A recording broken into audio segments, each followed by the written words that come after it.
This episode will be focused on sub-bases. The sub-base is made up of 3 layers: the geotextile membrane, the MOT Type 3, and the capping layer.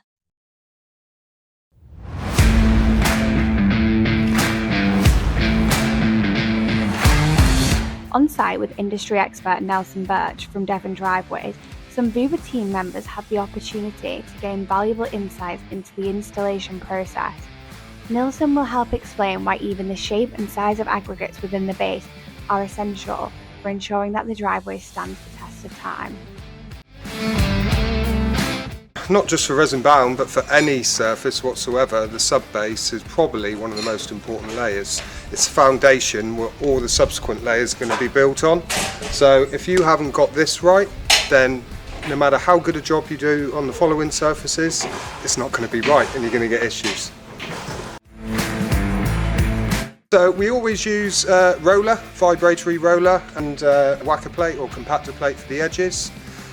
Compaction is just as important as the material you're using. You could put the best Type 3 down and pay through the nose for it. If you haven't compacted it properly and it's not dense enough, then you again get issues with settlement. With any type of civils work where you're doing groundworks and a sub-base, the idea is to compact to refusal. Now that means as you're going up and down, you can see the material compacting and compacting. Once it gets to a point where it isn't doing that anymore, you know you've reached the correct level of compaction. As I said previous, this is the foundation which all the other layers are built on. So if you get the material wrong, you go for a Type 1 with fines, for instance, instead of a Type 3 with a permeable installation, or you're using too large an aggregate or too small an aggregate, or even too rounded an aggregate. Having the angular nature of the aggregate is actually quite important because it helps it lock in. So sometimes people fall into the trap of not being able to source Type 3 and they'll buy some pea gravel, which is usually rounded, think that's going to be fine. It isn't, because you haven't got that interlocking. It tends to move quite a bit.